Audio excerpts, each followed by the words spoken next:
Mine isn't here. Nice.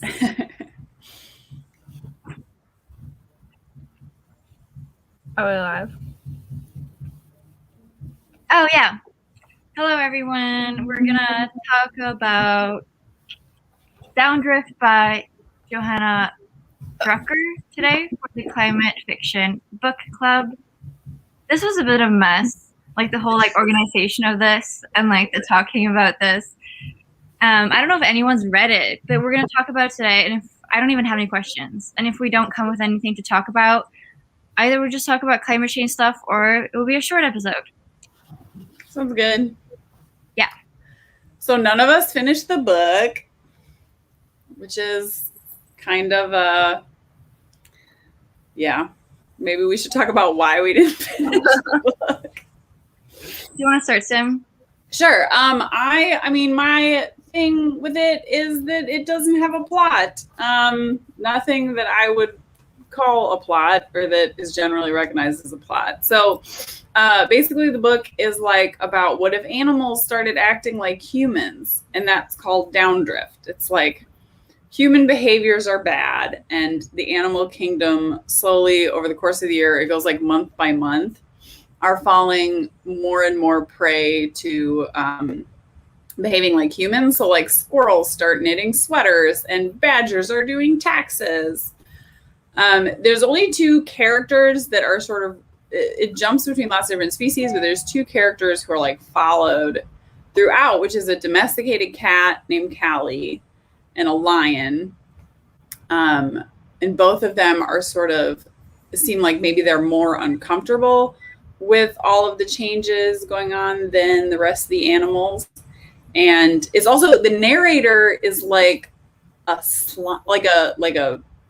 single cellular organism, some proto-bacteria or something that was the source of all life on Earth, supposedly in this book's imagining. It landed on an asteroid on Earth and then gave rise to all the life that exists. And the narrator is able to perceive what's happening with all the animals through its microbial processes. But it does not like that the animals are behaving like humans. But then nothing happens. It's just vignette after vignette of different. Now the badgers are doing taxes. Now the birds are smoking cigarettes. Now this and that. So it's just a series of examples, but there's no character development. There's nothing that you would consider a plot arc that normally pulls you through a story. So I think it would have made a great short story. But I kind of had enough of it after about 20 pages, and then I just kept reading because it was for book club. And then by the time I was halfway through the book and nothing had really happened, I was I get the point, Mm-hmm. So that's where I'm at with it. Yeah, I started last night and got to 62%, but there was a lot of okay, it's another animal. Here is the example. All right, let's go to the next one. I think for the most part, this, I like the premise of it. I like that it's a book about human behavior with no humans in it. I think that's really interesting. And yeah, her perspective, I don't know actually the author's point, their perspective of humans being pretty shitty. It's kind of a darker perspective or a more nihilist one. And I was wondering how they might expand on that. I only got to 64%. And then I didn't hear whatever you just whispered. Oh, I said I only got to 64%. But that's better than me. I only got 50%. Cool. And yeah, it looks like Johanna is a she. Okay. Bio on the back. Nice, thank you. She. Yeah, I have the ebook, so I didn't see the back. But what was I saying? I think the first couple of examples were really interesting, and then it was kind of like she just listed off every animal she knew about with every human characteristic she could think of. But I did think that the writing itself was like nice and pretty and well researched in some ways, but also like thoroughly edited. I don't know. There was a flow to it, even though the flow was plotless, and I also struggle when there isn't a plot or character development. But I think that a lot of moments were also really sarcastic and funny, and I liked some of those, like when I think it was like the beagles, like just like get bored and start working at the library, and I just like really loved the image of beagles working at a library. So there were some like funny, sarcastic moments that I appreciated, and I think that was kind of the tone of the book was this layer of sarcasm, but I definitely got really bored. Yeah. I mean, I kind of had like a similar perspective in the beginning when I started reading it. But then today I had a mission that I was going to complete the book, like read 200 pages in a day. And I'm a slow reader, and it's just like it wasn't happening. But when I was reading it like quite intensely, it actually got better because I didn't feel like the plotlessness as much because I was reading it so much. And I quite ended up like liking it so far. Like I find it quite funny, and it makes me think about like a lot of stuff, like the boundaries between like human nature and actual nature, and like kind of how we view like animals as like, I don't know, less important because they don't have human characteristics, or like she likes challenging our perspective to humans. And like I think also kind of like, I mean, there's definitely like climate change elements in there, but how that's viewed through the lens of like animal grief a little bit, which I found interesting. And I really found like you said, Sage, like some of it was quite funny, and I highlighted some like quotes that I thought was just like very spot on. And yeah, the narrator was also really cool. Like this creature, I'm really just curious about it, I guess. I kind of liked it. Sometimes I do like books that are like very plotless, but I think when I started reading it, I was like, oh, this is not it.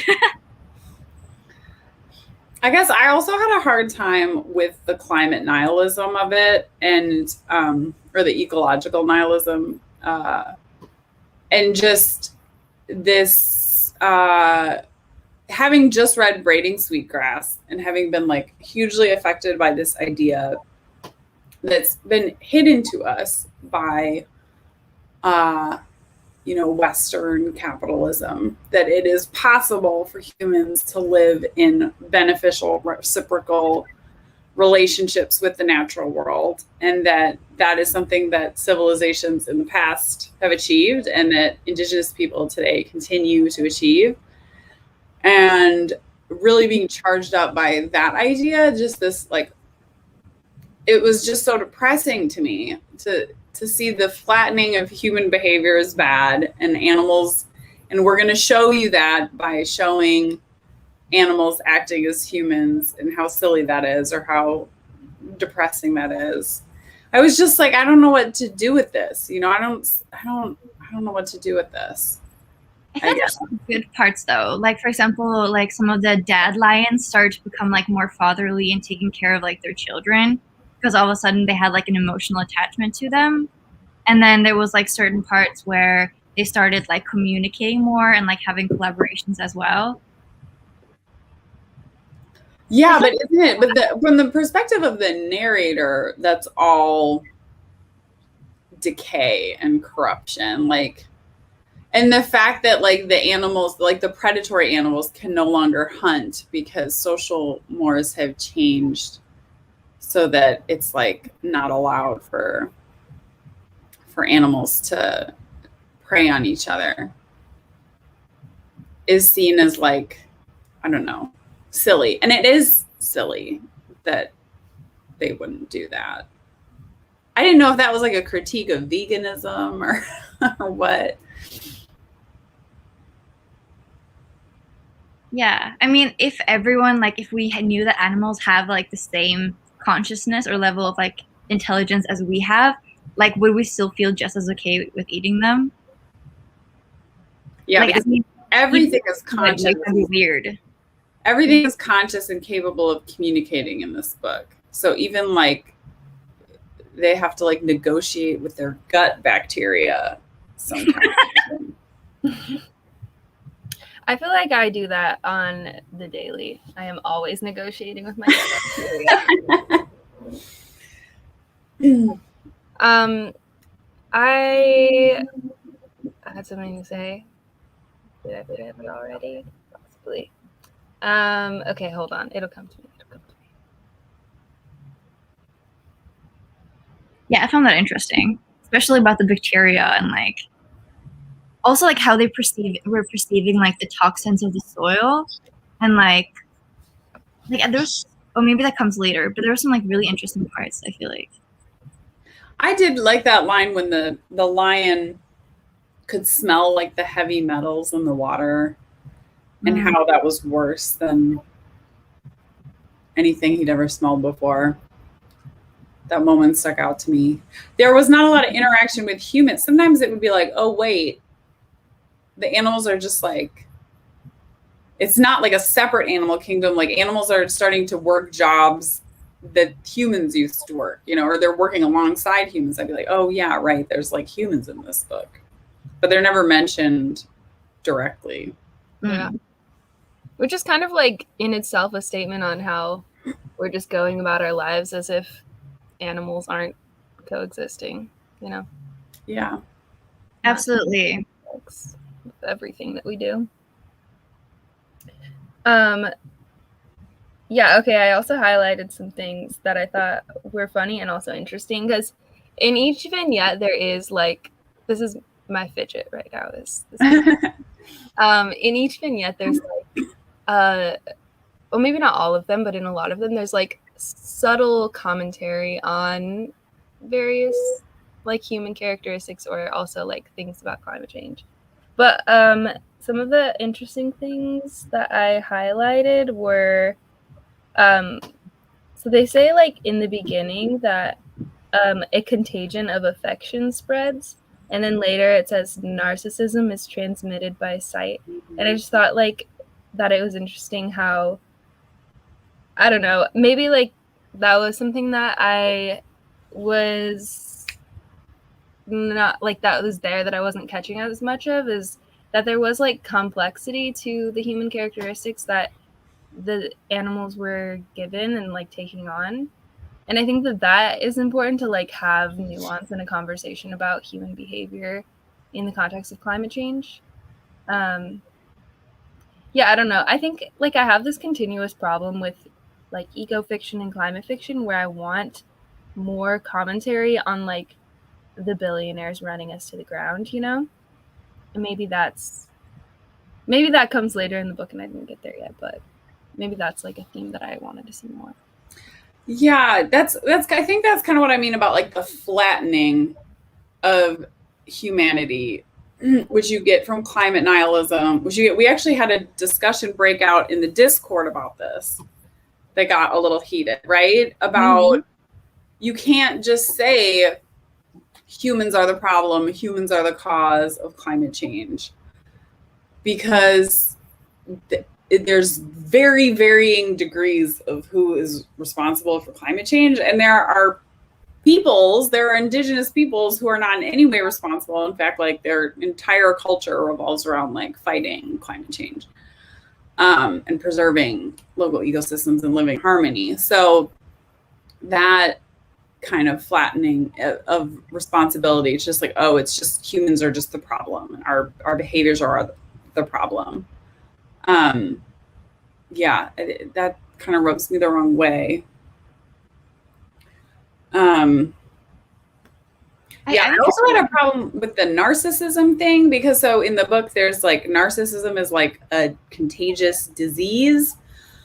And narcissism is a real disease already, or disorder, you know, narcissistic personality disorder. And I've actually been schooled before on the internet because I have a parent with borderline personality disorder, probably narcissism, and my spouse has two parents with actually one of his parents is schizophrenic and the other one has a borderline personality disorder. And I used to conflate borderline personality disorder with being abusive until I was rightly called out on that because or like narcissistic personality disorder with being abusive. And I was called out on that because while abuse is like majorly a feature of people who have untreated personality disorders, there are lots of people with these personality disorders who recognize that and go to treatment and manage to not be abusive to the people in their lives. And like, there's a ton of stigma around these disorders that prevent people from getting help. It does make it, if you have a personality disorder, it is like, as a feature of your disorder, it is extremely hard to accept your diagnosis and that you need help.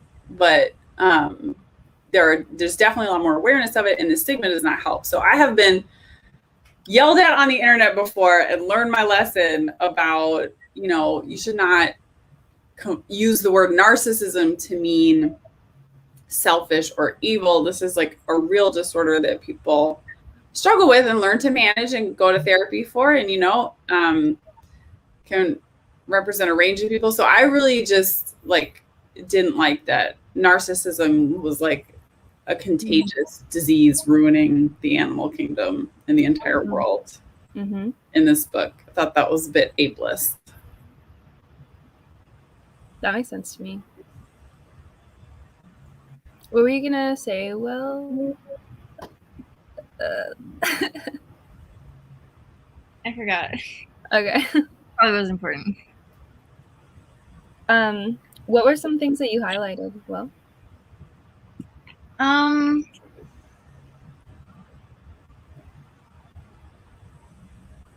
oh, like this was just a weird one that I highlighted. Sometimes I just like the physical descriptions of certain sentences. Like it was like the pigs using cell phones. They coordinated naturally by cell phone, tapping by small screens with soft-tipped pens pinched with their cloven hooves. And I just like the imagery. I definitely highlighted better. Yeah, there was one I highlighted about. I think it was just then a jeep whizzes by, driven by a hound looking utterly splendid in his hard hat. So silly. The animal fashions were very cute to imagine. I had a hard time imagining their little paws and stuff accomplishing all these tasks, like the squirrels knitting.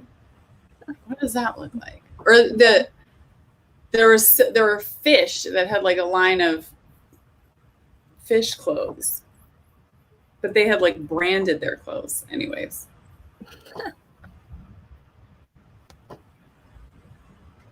Yeah, I don't know.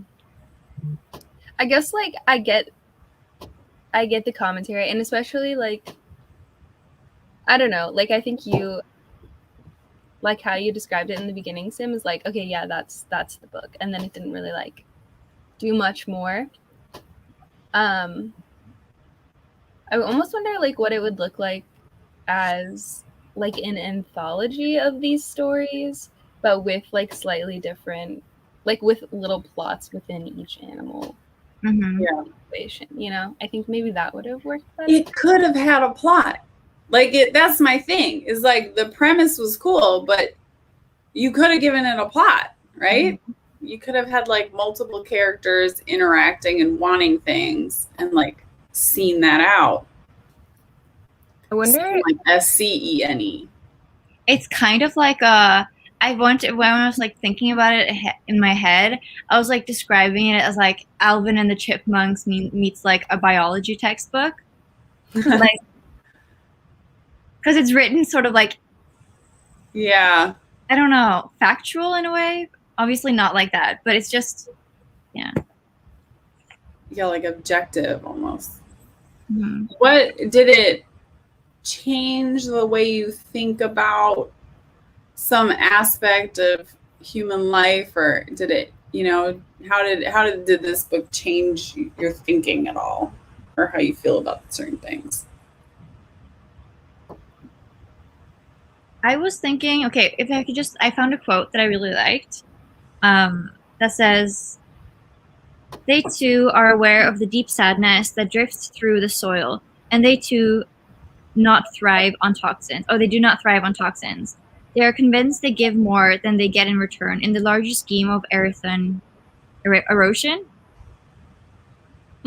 rations, and programs of agricultural advancement. They are right, but that does not mean to counter the effects of sad chemistry in the shared ground. The worm's breathing is affected profound by having to filter the melancholy in the soil. And so I was thinking about like how collectively, like as a species, like whether both like us humans and the plants and the microorganisms, like that, like our energy can be like attached to the earth in like spiritually in a way through like many generations in the future. Like if we all pass away, like is this like the horrors we go through now, or like is it going to be attached to like the soil or the atmosphere and like have repercussions like even when we're long gone, you know? I think about, well, I think maybe kind of what you're talking about, but I think about the like impacts of death, like human death, and how we bury dead people, especially in our society where they're like, first we embalm them with like chemicals that are super toxic, and then we put them in a casket that's not biodegradable, and or that takes a really, really long time. It's like super hardwood, a long time to degrade. And then we just like take up all of this space to like bury these bodies. And that is such a silly way to bury people. But yeah, like there's a lot of really interesting things happening in like eco-death world. Like there are in Washington now, I think it's the first state to like make it legal, where they have these like composting pods where you can put bodies, and then they like reuse the compost. And I think that yeah, like the biological side of that is like we need more of that to be sustainable as we are a human. Like in our human experiences, we continue to die, like people continue to die, and then we just, it's like plastic. It's like, you know, like it's not going anywhere if we keep embalming them and burying them in these caskets that don't degrade fast. And then on top of that, like I do think that the spiritual aspect is really interesting in that. Just like the idea of like, where does energy go? Like, because energy never like goes away. So where does it go when we die? I mean, this can be like a really heady conversation, but I like to get into this stuff. But I do like the idea of like, because when you are composted, then some of your energy is obviously going back into the soil and into the plants that are growing from it. And like there is like information in your body even as it's decomposing, right? So like whether it's the nutrients in your body, like the pH balance, whatever it is, like there's this DNA that's still like being understood among various organisms. And I think that is a very interesting point to think about the soil as like a history book, you know? Like I for sure want to be composted. I think there's a place in Austin now that does it too, or they can like turn you into mushrooms or something. Cool. Yeah, I for sure would like to return to the cycle of life as soon as possible and not be like entombed in plastic to be a piece of garbage for the world to deal with. Yeah. Yeah. If I could have my way, I would actually like to just be like thrown in an arboreal forest for like, you know, vultures to feed on and really just rot. I understand that for hygienic reasons, that's not allowed. Well, listen, we have a hole on our property. It's just I don't know where it came from, but our neighbor sometimes, if his cows like get sick and die and he can't eat them, he puts their bodies in the hole, and then we put the game cam on it. And it is so interesting. Like, I mean, we have like coyotes, bobcats, like all of these animals, like tons of vultures and big birds of prey that come and just like gather around to be like fed by this. I want to go in Sage's hole. I want to go in that carcass hole when I die. I've told Cody so many times I want to just be thrown in the hole. Yeah, then you just go straight to the top of the food chain again. You get to be part coyote and bobcat. That sounds excellent. Yeah, I agree. Yeah. I would like my dead corpse to support as much biodiversity as possible. Yes, exactly. I guess something that the book changed for me was like actually thinking about the importance of violence in the animal kingdom. And like we have all this incredible diversity and beauty and ecology that rests on like the really essential truth of like things eating other things and like taking advantage as much as they can. And it's interesting that humans uniquely among the animal kingdom like don't just kind of try to pretend that side of life doesn't exist, or we've really hidden it away. Yeah. So I don't know. I'm not sure exactly what I'm doing with that, but I'm just kind of sitting on that and thinking about that. What a great, I did feel like the narrator bacteria microbes sense of like loss of like, oh no, predators should be predators. Something's very wrong if they're not allowed to be predators. Mm-hmm. Yeah, in a way that really shows how, like, I don't know. I think obviously like in westernized cultures we like clinical or sterilize a lot of things, I guess, and that definitely feels like very sterile to me, especially how when we do like buy meat at the store, if you eat meat, it's like nicely packaged and you don't have to think about the animal that it came from, and you really don't have to think about like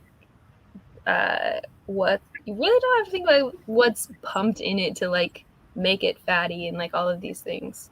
And I think that too is like, I mean, I grew up obsessed with Animal Planet because I think animals are the coolest, and I would also like catch bugs, and I feel like, okay, don't judge me, but I would catch bugs and then I would freeze them and give them like this slow death. I'm sorry, Mama. And then I would like mount them on these like paper things, so I had a really cool bug collection. But where was I going with that? Yeah, I think like, but now even when I think of like hunting, like that obviously makes me very uncomfortable, but that's not a part of my like how I was raised in my culture. And so yeah, like there's just this idea, and I think it all comes from the capitalist production of meat and dairy, is that you have to like not think about it. But I do think that it's important to like have, I just went on a long tangent, but you know what I mean. Well, I think about like when we read Moon of the Crusted Snow and the hunting in that book that was like so respectful and, you know, subsistence based. It like I have more respect for that kind of hunting than going to the grocery store and buying meat that you didn't kill yourself, you know? Mm-hmm. But I also would not, I don't know if I'd be able to do it. I guess if I was hungry, like in a pinch, but yeah, it's like definitely not how I was raised. But it's interesting, actually, and hunters are like really important to conservation too, sometimes in certain regions.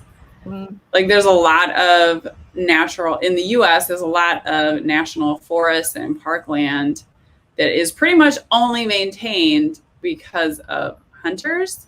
Mm-hmm. And if we didn't have the hunters, then we would have a lot less lands like that.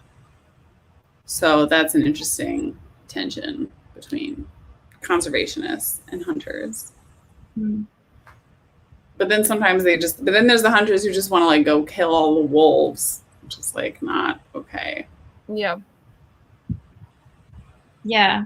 I mean, I like definitely have no problem with like eating other animals in itself, like just for food, like just that in itself, like of course, like do it, go ham, literally. But I mean, like I'm just so against like how the torturing of animals happens in like meat production, how it's an unsustainable practice, how it like depletes the earth, how it like contributes to starvation, like just everything that surrounds like how we produce meat and sell meat and all that. I'm so against it, so I don't eat meat.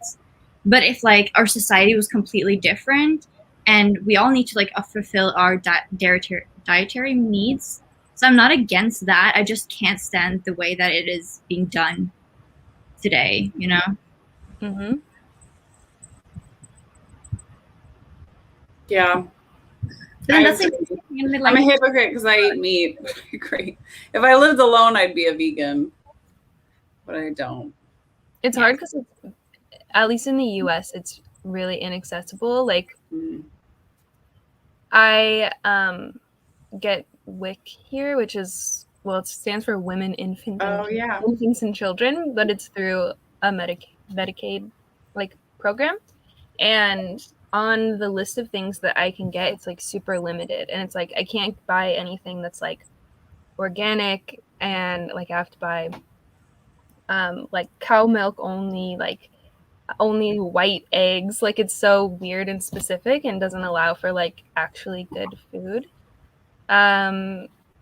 So I mean, like food that I still need income wise, it's really helpful, but also like the people who are on like government subsidized food programs, when it is like this specific, that it's also like, I don't know, it's like your only option. So it's just not set up. I mean, it's just capitalism. Yeah. We're just trapped in these systems that make it impossible to live harmoniously with the earth, which is a real bummer. Sage, are you inside a climbing gym? Yes, this is my this is our climbing wall. That is, wait.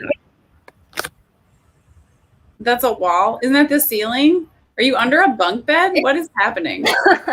It's like a roof, kind of. Oh, cool. It's also Otto's play area right now. Yeah, cool. But, yeah. That is very cool. You have that in your house. Thank you. Built it. Well, I love climbing. Yeah. Yeah, when all of the climbing gyms were closed, we did this. That's so creative. I love it. Nice, thank you. It's hard because we like have it, but then it's like, oh, we just like have this here, so we don't need to think about climbing as much. I don't know. It's hard to motivate yourself when it's in your house. It's like exercise bikes, you know? Yeah, you can do anything. Going to the gym is like half the fun. We've just started, my husband and I, our climbing gym is like open now. And we get a date every other Saturday because we like trade off babysitting with friends who have a kid my daughter's age. And so every other Saturday we get a date and we go climbing and we get Korean food. Aww. That's what we do because the climbing gym and the Korean grocery store are right next to each other. Nice. So that's our super exciting date night life. But it's actually really fun to like go climb. Yeah. Climbing is so fun. Yeah. Okay, in terms of climbing related to the conversation of climate change. Bring it back. Okay. It's so interesting to me because I was very consumed by the climbing world for like the majority of my adult life. And the way, I mean, okay, everyone, like, a lot of people are like ignorant and apathetic toward real issues, but the way that there's this like collective, I don't know, maybe apathy is the right word, toward like not actually respecting like where they're going climbing, because like I'm talking about climbing outside. It's like all of these really like sponsored professional climbers will go to like these little villages in like Africa or like Nepal, and they'll develop these climbing areas, but like without talking to anyone who like lives. Like it's such a cultural norm too. And like all of like the Moab Desert and like various places in the US too have just been like developed by climbers. And like even like for one type of climbing, which is called sport climbing, like you put actual bolts in the wall, and so that you're like defacing the wall. Yeah. And it's just like this huge norm of like, I don't know, majority white people with trust funds who can just go climb all the time and not do anything else with their life, and just like going and having this huge impact on like really sacred land and sacred rock, and just, like not thinking about it. So I think about that a lot with like my own impact with climbing, and like I don't know, it's really hard to, I don't know, it's hard to like have these conversations with other climbers because they're just like in it for the I don't know, like their own experience, you know, or like their own like popularity with setting a hard route or whatever it is. So it's like I love climbing, but the actual impact of it is something that I am really at a crossroads with, but mostly I feel negative toward. Yeah. I'm not, we just go to the climbing gyms mostly. We used to go when we lived outside San Antonio. There's outside San Antonio, there's some cliffs and stuff there. Mm-hmm. And yeah, they actually have like top rope, like, you know, they sunk like bolts into the cliff so that you can top rope from there. Mm-hmm.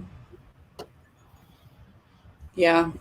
I've actually never thought about that aspect of it, but I'm not like too into it because like I've only gone outside climbing like a couple of times. Yeah. And like climbing gyms are really fun, you know, like yeah, it's definitely way more fun than working out at like a gym with machines or whatever. But yeah, I haven't gone climbing outside for a while because of my internal struggle, but also like external awareness, you know. Yeah. I feel like I cut you off. Me? Yeah. No, I just said I'm afraid of heights. Oh. That's it. It's just a comment. That's all right, because you can like handstand into a split, and I'm afraid of that. My big climate sin for the year probably was I took a plane trip this past week. I went to visit my dad. I haven't seen my dad. My dad lives in Ohio. I haven't seen him in 2 years. So we went on a plane because there's not really any other option for us. That pretty much wipes out like every single ecologically responsible thing I do all year. Like one plane flight to Ohio will cancel out all of that. Yeah. Sometimes I think about how, like, I don't know, I was always really resentful that I grew up like pretty poor and was never able to like go on a plane when I was younger, like go on vacations and stuff. But I'm like, okay, that was probably pretty good in the long run. I really hope the infrastructure bill, we get some kind of rail. I'm not very hopeful. We like desperately need high-speed rail in this country. It was going to do that. And then obviously they like took out all the good shit. So I don't even know if it's going to do anything. Are there rails? There is still some money in there for rail though. Are there any in Sweden? Oh yeah, I mean like you can travel like pretty much everywhere on like the Earth continent. Like I can take a train to China. Yeah. Like through Russia, like if I want it takes like a week, but it's possible. Dang. I grew up in Chicago, and there is actually a train that goes from Houston to Chicago. Like train connections. You have to make a couple connections. Hmm. But it takes like all day, and I think it's going to be more expensive than flying. But I think next time I go to Chicago, that's what I'm going to do. Trains are really fun. Better experience too, because you could like read, you can look at the nature, like. Yeah, it is a whole day though. It's like a whole day on a train versus like a couple hours on a plane. Mm-hmm. But I definitely want to do it. It is fun to be on. We did our honeymoon in Europe, and we took trains everywhere. We went all over, and it was so great. Nice. But yeah, we don't have that here. And in Texas, so many people are calling for trains because like our cities are so far apart. They're like, it's like 3.5 hours to get from here to San Antonio to Austin or to Dallas. It's like 5 hours to get to Dallas. So we could build high speed. They are building a high speed rail Houston to Dallas. Who fucking wants to go to Dallas? But eventually they're going to build one to Austin too. But there should just be, rail is just such a no-brainer for dealing with climate change and mass transportation and traffic and everything, and it would improve everyone's quality of life. And literally, like, the only thing standing in the way is fossil fuel and car manufacturers' profits. Mm-hmm. And they just have such a stranglehold on U.S. politics, and it's been so hard to get any support for rail. Yeah. But maybe things are changing. I don't know, maybe Buttigieg will change things. Mayor Pete for that. Huh? So you don't sound too hopeful about that. No. Well, I think Mayor Pete is kind of a sellout. I don't think he's a real, even progressive. There aren't a lot of them in U.S. politics. Sellouts? Yeah. But also there are not a lot of actual progressives. I don't know. Yeah. People with any sort of moral integrity whatsoever, or like any intention of actually helping people whatsoever. Mm-hmm. Yeah, it's been a bleak week in American politics. With the eviction moratorium expiring. Mm-hmm. Yeah. Anyways. In Texas, Greg Abbott, what did he do? He did two things. So COVID is surging again, the Delta variant here. So our governor blamed it on immigrants and has basically created stop and frisk for anyone that state troopers suspect of being an immigrant carrying coronavirus. They can pull over and detain. So basically any brown people. And we have 4 million Latin people in Texas. So that's pretty fucked up. And then, but at the same time, he made it illegal for local jurisdictions to limit business capacities. So he's previously made it illegal to have mask mandates, and it's illegal to have vaccine mandates, and now it's illegal to also limit business capacities. So we can do nothing that will actually stop the coronavirus, but we can have cops pulling over brown people in cars for no reason whatsoever. So this has been a super awesome thing this week. That's such a strange way to like, how do you think you're actually going to catch people who import COVID by stopping, like? It's just, there's no logic to it. It's just like totally to win political points with racism, which works very well among Republican voters in Texas. It's just about cruelty and white supremacy. Yeah. It works. Mm-hmm. I'm sure his base loves it that he did that. Damn. Y'all know what your next books are for the Clive Fest? Yes, let's talk about the next 3 books. Wait, I have to go grab mine. Hold on. Sage is next, right? Yeah. This will be.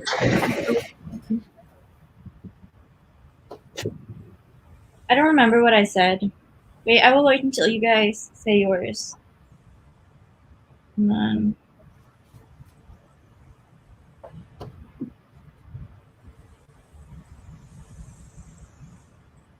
I want to go since Sage isn't here, even though I'm not next.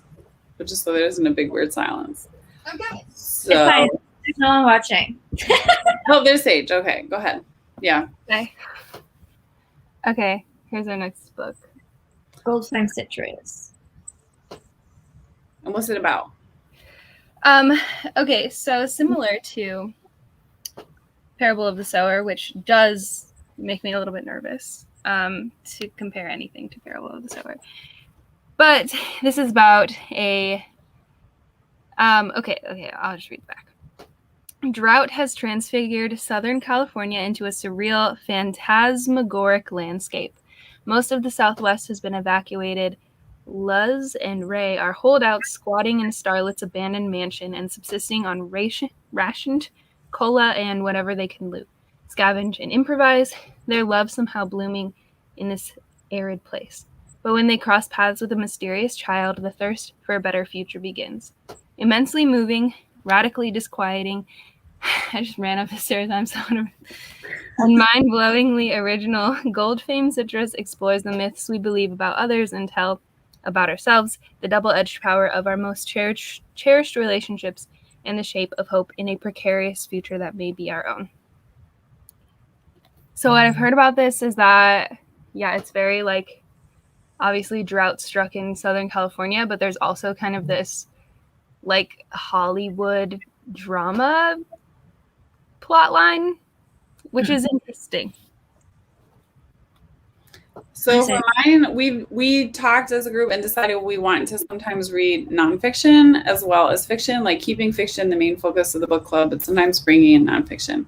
And so one that we all wanted to read for September is The Red Deal, Indigenous Action to Save Our Earth. So I always pick short little books. So it'll be a short book and offering a profound vision for a decolonized society. The Red Deal is not simply a response to the Green New Deal or a bargain with the elite and powerful. It is a deal with the humble people of the earth, an affirmation that colonialism and capitalism must be overturned for this planet to be habitable for human and other than human relatives to live dignified lives, and a pact with movements for liberation, life, and land, for a new world of peace and justice that must come from below and to the left. So this book came out very recently. I think it came out like 2 months ago, and it's made a big splash in sort of leftist climate circles, published in 2021. So that's what we're going to read for September. And Will, do you know yet, or you don't have to? I think I know. Maybe it's a bit of a boring pick because I feel like, no, it's not. I think I'm going to pick How Beautiful We Were by Imbulumwe. Mm-hmm. Oh, this one. Oh, cool. It's also like a new release this year. It takes place, it's quite a long description, but set in a fictional African village of Kusawa, it tells the story of people living in fear amidst environmental degradation wrought by an American oil company. Pipeline spills have rendered farmlands infertile. Children are dying from drinking toxic water. Promises of cleanup and financial reparations to the villagers are made and ignored. And then it goes on. Cool. Sounds dark, but important and good. Mm-hmm. Have you guys had, I don't know if y'all are okay with being called guys. Sorry, it's a bad habit of mine. Have y'all been getting people sending you their climate fiction books? So I had like 3 people send me their books. Oh, I wrote a climate novel. Please review it. But I haven't picked any of those yet because I feel like that would be like a weird conflict of interest. And then I'd feel obligated to say I liked it because they sent it to me, which is very nice. But I do want to read them and like review them. They're like on my TBR. But if I find one that I really like, maybe I'll pick it for like a future club or something. I got one sent to me from Tor. Oh, cool. It's Catherine M. Valenti's new novella. It's like called The Red something. I want it. I'll get it. I'll read it. Maybe I'll just shout out the people who have sent me theirs, and then other people can check them out and tell me if they're good. Because I haven't had actually time to read any of them yet. Okay, so one is Jacob Philo, Filo, has sent me his book, The Last Century. And then what else? I got two more. I got one called Code Blue by Marissa Slavin. And I got one called The Hunter's Walk. That one actually I'm really interested in, want to read most soon. Nabil Ismir. He's an Indian writer, and I think this book did like really well in India. Now it's like being released in the US market. So I do want to check that one out pretty soon. Oh my gosh, there's a copyright watermark on every single page though. Whoa. That's going to make reading pretty annoying. The Catherine Valenti one is called The Past is Red, and I think it just came out last month. Yes. Wait. Oh, it's a sequel to The Future is Blue. Did you read that? Is it? I don't know. It says, someone asked, is this the same as The Future is Blue? And someone said, this is a sequel set in the same world, but told from the point of view of someone else. So I don't know. Wait, you read it though. Did it feel like there was something missing? I only read the first chapter because I did it for my like try a chapter thing. That's true. That's true. But I'm trying to find the other book and I haven't heard of The Future is Blue.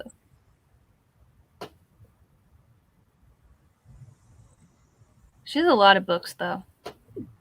There was someone who wrote in the Instagram. Now we're just like chatting. Yeah.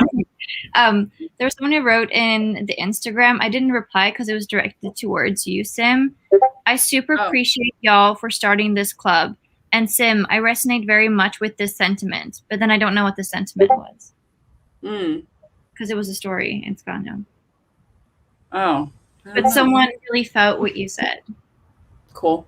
I'll tell you that. I don't usually post to the story, so I don't know what that was, but I think it would probably just like maybe something you wrote in like the introduction post we did, like when we introduced ourselves in the beginning. Oh yeah. Cool. Yeah. Oh, all right. So The Future is Blue is just one short story in a collection called The Future is Blue. Oh. Anyway, that was a tangent. It's fine. I still enjoyed discussing with both of you today, even though none of us finished it. Are you going to finish it? I mean, I only have 20 more pages. I'll finish it tonight. Nice. I'm not. I skipped ahead and read the ending. Oh, nice. And I don't need to get there, I don't think. What about you, Sage? Maybe. I almost never DNF too. Like I feel so guilty and obligated to finish every book I start. But this one's not for me. Did you ever finish Priory of the Orange Tree? Yes, I did. Nice. I read it super fast. I didn't love it. I thought it was like all about so I had just read Wench by Maxine Kaplan, which is like all about like working class fantasy. And I'm really feeling the like working class fantasy like vibes, and the fact that everyone in the whole theme of Priory of the Orange Tree is like divine right of kings, basically. Like a magical justification for the divine right of kings. And I'm just very curious why you would feel called to write a gigantic novel upholding the divine right of kings. Yeah, that's fair. In like 2018 or whatever. That's what I think about N.K. Jemisin, like talking about world building a lot, because she talks about how like the reader is going to assume that what the world and like how the people respond to the world is going to be similar to how they respond in this world. And like you have to think about like, do you actually want to like uphold these structures that are in play today? And then like if you are willing to change them, like how do you change the characters like and their initial responses to things? Because you're gonna like, yeah, like if there is like working class liberation, like the way everyone exists is going to be so different. But yeah, fantasy, like royal fantasy or like court system or whatever, is really hard for me to get through. Unless it's N.K. Jemisin. I'm having a hard time. My daughter's in a super princess phase. Whoa. She's like really into princessy stuff, which she has just absorbed from society, you know? And it's like, I don't want to like, I'm fine with the femininity aspect of it. Like if she loves the super feminine and that's great, but it like the actual like idea of like princess, like royalty, like, okay, let's talk about how fucked up monarchies are. We have not had that conversation. I'm like, she's 4 and she'll figure it out eventually, I guess. I think about it all the time. Yeah. Why princess? Why not? Like, because we actually talk about gender in our house because me and my 15-year-old are non-binary. And we have a book like about gender identities and stuff. And so my 4-year-old likes to say like, I'm not a girl or a boy. I'm a princess. Nice. I'm like, cool. That's your identity, gender identity. But to her, princess just means like fabulous and feminine person, you know? Yeah. So you're like literally describing my drag character, like right here, right now. No, it's the same thing. I when you say like this, it sounds so funny because I was like, wait, what do you call like a person who does drag that is like non-binary? And then all the terms sound like very problematic all of a sudden, like monarch, emperor, you know? Yeah. And I'm like, oh wow, interesting, yeah. Oh, because like drag queen, yeah. Yeah. Yeah, I guess you could like reclaim. And to me, a drag queen that's an okay like reclaiming of the word queen. I guess I can think of my daughter in terms of drag princess, not like British monarchy princess. I think you're closer to a drag princess than like Diana or whoever. Yeah. Oh yeah. I mean, aren't all like people who admire princesses that? True. I think like the like fabulousness of a princess. But also like I live in the US where I don't pay attention to those kinds of politics. But I was gonna say that I don't know if if your kid watches TV or not, but I think Adventure Time is like a really great. I love Adventure Time. It's too scary for her still. It's a little too scary. But like the episodes are really quite spooky. The commentary on monarchy, because Princess Bubblegum like is a monarch, but also like the way that like everyone is a princess in every little village, you know. But it's like there's the episode where that Cookie, I forget his name, but he like holds up a bank because he just wants to be a princess. Amazing. I think great princess commentary. Yeah, I will definitely watch it in a couple years because I love Adventure Time. Yeah, I watched it like with my little brother. He's like 6 now, but he's like, he's told me that he thinks it's weird. He was like, this is so weird, Wilma. Like, why are you watching this? Epic. How are you a kid? You're supposed to like this stuff. I really sometimes think Adventure Time was made for like people in their 20s who are having an existential crisis. That's when I watched it. Me I watched too. it in my late 20s and found it very helpful. Yeah, me too. It was the one show. So my my niece who lives with us now. But when she was little, she lived with other people, and like Adventure Time was like the one TV show. It was a house where like the TV was always on, and I would always like put on Adventure Time because it was so much better than like SpongeBob or something. But, like that's how I came across it. It was like babysitting my niece. Nice. And then I was like, oh wait, this is actually excellent. I want to watch all of this. Yeah, I've come across some good cartoons from when I used to babysit my stepsister. Like Chowder and Flapjack are still some of my favorite cartoons of all time. My favorite was always like Ed, Ed, and Eddie. Yeah. Oh yeah. I could relate to all three of them like hardcore. Theories of I'm Ed, surprised you know Ed, Ed, and Eddie because that was like my childhood. I feel like I'm older than you. Like, Wait, how old are you too? I'm 35. Wait, really? Yeah. I'm 26. Okay, I'm Yeah, 22. I'm the old one. You're the Yeah. wise. But maybe it came to Denmark later. Maybe. Yeah. Because I remember watching it when I was like 10 or something. Maybe I was more like 12. Maybe I was more like middle school when it came out. Yeah, I watched it too. But if you're into cartoon conspiracy theories, the Ed, Ed, and Eddie ones are pretty intense. Really? Yeah. There's conspiracy theories about Ed, Ed, and Eddie. Oh, yes, many. Oh my gosh. I think the main like running one is that they're like in purgatory, but they're all like dead kids in purgatory. Oh no, you just ruined it. No, it's interesting though when you watch it like that, because they're all like these like kind of like bluish, like dead looking kids, and like you never see parents in the cartoon, so there aren't like adults in the purgatory they're in. I see. There are Well, should we end this now that we're just talking about Ed, Ed, and Eddie? Okay, that's fine. I mean, probably. It's been an hour and 4 minutes. Yes. Okay, well, thank you for everyone who joined and chatted with us. Or didn't chat with us. If you saw this later.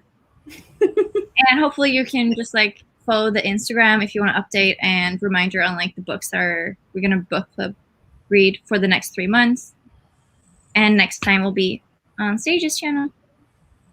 Yes.